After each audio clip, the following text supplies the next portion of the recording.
good morning mga kaspero. Ato i-share ato net dive catch karon alas 12. Gikan mi og alas 9 siguro. 2 hours and half dive. Shout out sa akong kauban, Brad Zilnon Bihiga. So kani nga kuha assorted gikan sa Sabang, gikan siya sa tab-ang na atay banak, lami kani banak, atay tilapia, 1 pot siguro ni.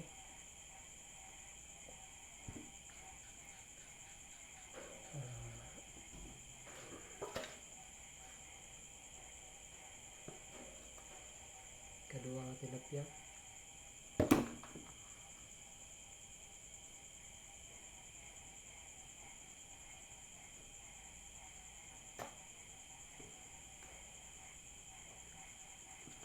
Kani makuha na lang bahin kay akong gihatag ang uban kay Brad Biga.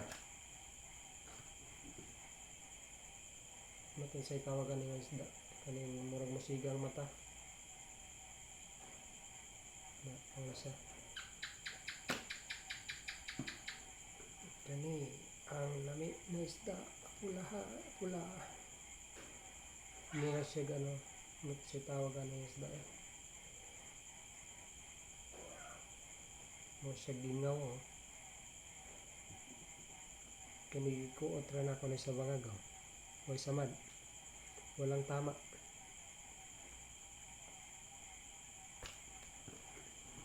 Ito ang malaki nakadiri sa tiyan ng kuigo.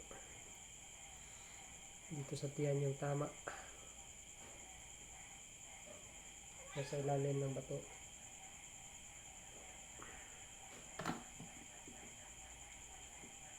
Na ay banig,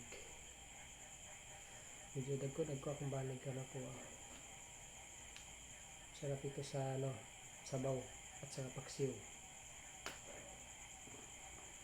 Meron pang isang tilapia, puno yung ko. Meron pang banig, meron mga medyo maliit na banig, pero pag matinik ka dito ang sarap din.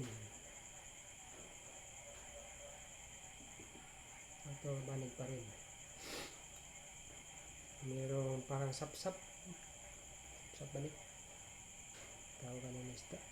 Lamig gyapon sa sabaw, sarap ito sa sabaw. Merong banak, medyo maliit, sarap ito. Banig ito, may maitlog pa sa mga then last yung banig. So ito lahat 2 kilos ito. Shout out sa mga kapwa kong kaspero.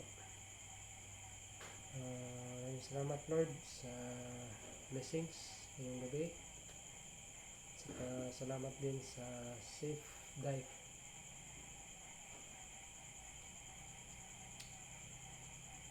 Sa mga friends ko, follow my YouTube channel, Jimboy's Spearfishing Adventure,